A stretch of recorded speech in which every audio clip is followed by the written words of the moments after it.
La nature, en fait, elle est high-tech. Elle est incroyablement high-tech. À votre avis, qu'est-ce que c'est, ça? C'est du phytoplancton, absolument. C'est une diatomée. Ah, elle est belle, déjà. Et cette diatomée, en fait, son squelette est en silicium. La totalité de son squelette, c'est du silicium. Alors, je travaille dans la Silicon Valley. La Silicon Valley, on l'a appelé comme ça parce que c'est là qu'on fait les meilleures puces électroniques au monde. Et c'est notamment là qu'il y a Intel. La distance ici entre deux branches, là, vous voyez deux petites branches, là, c'est 10 nanomètres. Vous allez me dire, ça me fait une belle jambe. Je vous ai mis à la même échelle ce que fait Intel. C'est-à-dire, quand Intel imprime des semi-conducteurs, ça ressemble à ce que vous voyez en bas. Les puces que vous avez dans vos ordinateurs, c'est les puces de droite, 22 nanomètres. Intel, aujourd'hui, est très en retard pour sortir des puces à 14 nanomètres. Quand Intel part dans un projet comme ça, passer de 32 à 22, c'est une aventure à 10 milliards. Parce que si jamais ils n'ont pas de chance, il faudra qu'ils immobilisent 10 milliards de trésorerie. Ils vont peut-être tout dépenser s'ils n'ont pas de chance. C'est une des industries les plus cash-intensives au monde, comme on dit. Et puis l'usine, le centre de fabrication, le fab, qui fera les premiers semi-conducteurs à 22 nanomètres, va coûter 900 millions de dollars. C'est une salle blanche. Parce qu'à cette échelle, si un cheveu tombe sur votre semi-conducteur, c'est l'Himalaya qui vient de tomber sur votre tiramisu, là. Donc vous êtes obligé d'avoir une salle blanche. La diatomée fait mieux sans salle blanche. Qui est le plus high-tech entre les deux, là? À la même échelle, qui est le plus high-tech? La diatomée le fait sans salle blanche, sans consommation énergétique excessive. Elle imprime mieux en bout de chaîne, mais son processus industriel est meilleur également. Dans une goutte d'eau de mer, vous avez des puces Intel qui flottent. Et ces puces, elles flottent, elles nous narguent, puisqu'elles flottent depuis 3 milliards d'années. La nature est littéralement high-tech. Et le biomimétisme dit véritablement, si on exploite la nature comme une source de connaissances, on a beaucoup plus à y gagner. Et en plus de ça, on transcende le conflit d'intérêts croissance-nature, qu'on a conçu pendant des années comme un conflit d'intérêts absolument inévitable. Ça, à votre avis, qu'est-ce que c'est? Attendez 2 secondes. Ça. C'est de la peau de requin. C'est un exemple... Un des exemples les plus cités en biomimétisme, ce sont des dents. En fait, le requin est couvert de dents. La prochaine fois que vous caresserez un requin, vous saurez pourquoi c'est rugueux, il est couvert de dents. Mais je vous présente en fait là le meilleur revêtement anti-turbulence au monde. Il est meilleur que les revêtements développés pendant la guerre froide pour les sous-marins nucléaires. Il est tellement bon qu'Airbus s'en est inspiré pour l'A350. Et il est tellement bon que ce sont les combinaisons interdites de Speedo au JO de Pékin. Là, vous voyez Michael Phelps avec une de ses combinaisons qui a battu, je crois, 7 ou 8 records du monde. Donc, ça fait mieux que nous. Et c'est aussi le meilleur revêtement anti-fouling au monde. Vous verrez jamais un bigorneau collé à un requin. Genre de petite observation qu'on fait rarement, je vous l'accorde. Mais c'est un revêtement anti-fouling. Et du coup, BASF s'en est inspiré pour faire une peinture anti-fouling qui est la meilleure au monde. Ici, vous avez une céramique. Cette céramique est absolument incroyable. Ce sont plein de feuillets empilés. Alors, n'importe quel ingénieur en matériaux vous dira quand vous avez plein de feuillets empilés, ça c'est un très bon blindage. C'est-à-dire que, par exemple, une rame de papier, essayer de la déchirer, ça va être très compliqué. Une rame de papier de 500 pages, ça arrête une balle de fusil pour le coup. Ça fait 10 millions de pages. Ça arrête un bazooka à charge creuse. À bout portant. C'est-à-dire on prend un bras télescopique, poum, ça n'entame pas la bonne humeur du machin. Qu'est-ce qui fabrique ça ? C'est un fruit de mer. Le fruit de mer le plus cher sur un plateau de fruits de mer. Au-delà de l'huître. Le coquillage, effectivement. L'ormeau, absolument. L'ormeau, ça peut vous blinder un char Leclerc. Cette céramique est meilleure que les nôtres, meilleure que les céramiques de qualité militaire, mais en plus de ça, le processus industriel est bien meilleur aussi. Ça pollue pas, ça. Nous, quand on fait des céramiques moins bonnes que l'ormeau, c'est de l'acide sulfurique à forte pression. C'est des usines de type AZF. L'ormeau, ça consomme très peu d'énergie. Tout ce que ça utilise, c'est du plancton et du soleil. Enfin, le plancton utilisant le soleil. Du carbonate de calcium. Ça fait mieux que nous. Alors, je vous ai fait un peu un buffet à volonté, puis je vais conclure là-dessus. Est-ce que ce petit coquillage, il produit une toxine ? La muconotoxine, c'est un cône du Pacifique, très dangereux, mais si vous avez des gants, aucun danger, puisque le dard ne pénètre pas un gant de plongée. Ce coquillage, il est vendu à 3 $ sur les marchés parce qu'il est joli. C'est vraiment pour moi la représentation du fait qu'on brûle la nature au lieu de la lire, parce que vraiment, 3 $ le coquillage, c'est une des utilisations les plus débiles qu'on pouvait faire de ce coquillage. Avez-vous une idée du prix de sa toxine au kilo? Sachant que la demande mondiale est supérieure au kilo. 1 kilo d'or, on va prendre ça comme étalon, 1 kilo d'or c'est 30 000 €. À votre avis, ça va chercher dans les combien cette toxine? 100 000, donc 3 fois l'or. C'est plus. Elle sert à quoi, la toxine? Elle est très utilisée en neurotechnologie, elle permet de faire des neurotechnologies avec un niveau de détail incroyable, donc c'est des nanotech, neurotech, elle est aussi utilisée en neurochirurgie, etc. Très grosse demande mondiale qui ne fait qu'augmenter. C'est plus que 100 000. 500? Je vous laisse faire le calcul, 800 $ le milligramme. Et la corne de rhinocéros? Ah, la corne de rhinocéros à côté, c'est rien. Ça nous fait du 800 millions de $ le kilo.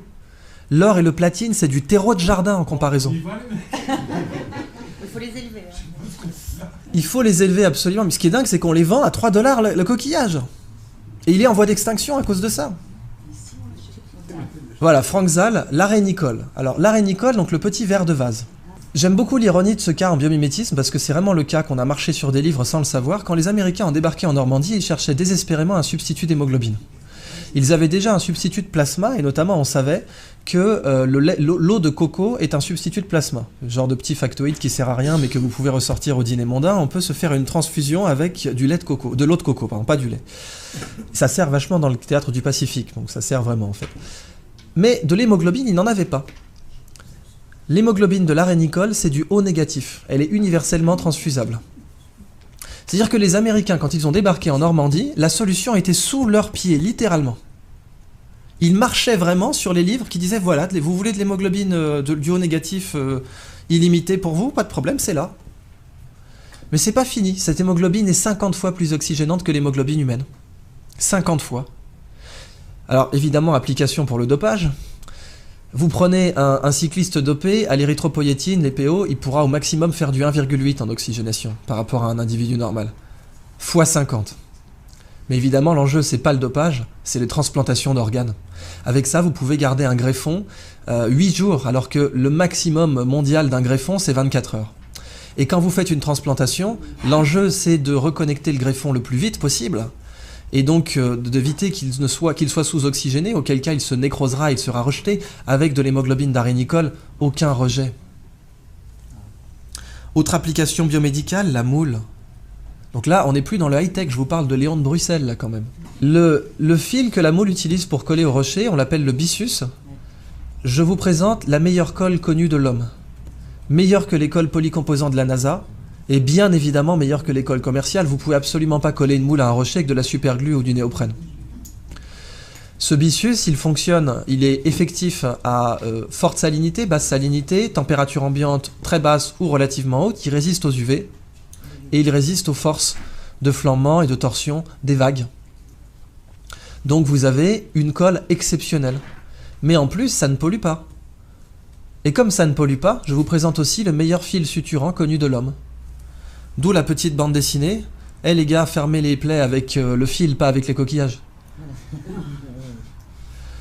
Parce qu'en fait, ce fil aujourd'hui, il est extrêmement cher. Il est réservé à la chirurgie plastique et aux césariennes de stars. Parce qu'il vous fait des plaies nickel. Il est imputrescible, ce qui fait que du coup, il n'abrite pas de bactéries. Vous ne verrez jamais du byssus de moule moisir.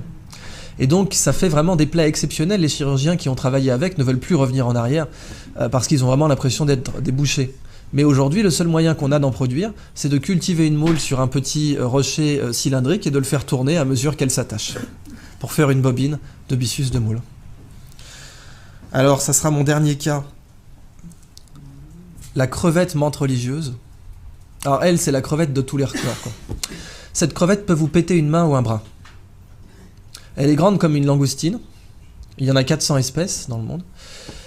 Et vous voyez ici, elle a des petits marteaux là. Un peu comme des marteaux à fruits de mer pour casser des tourteaux. Et c'est justement ce qu'elle fait. Elle casse des crabes avec. Seulement quand elle envoie son marteau pour casser un crabe, elle lui donne l'accélération d'une balle de fusil d'assaut. Si nous on était capable d'envoyer une balle de baseball à 1/10 de cette accélération, on la mettrait sur orbite. Ce marteau casse évidemment un aquarium blindé. puisqu'il a l'énergie cinétique, il aura la vélocité finale d'une balle de fusil, mais il a une masse supérieure. Évidemment, si vous l'arrachez, il repousse, parce qu'après tout, pourquoi pas. Cette crevette, quand elle envoie son marteau, il se forme des étincelles sous l'eau. Ça va tellement vite que vous avez des étincelles. Et ces étincelles, on les a mesurées à 22 000 Kelvin, c'est la température à la surface du Soleil. Quand cette crevette envoie ses marteaux, il se forme une bulle d'air autour qui s'appelle une bulle de supercavitation. La supercavitation a été étudiée au départ par l'armée russe pour faire des torpilles qui peuvent aller à plus de 150 km/h sous l'eau.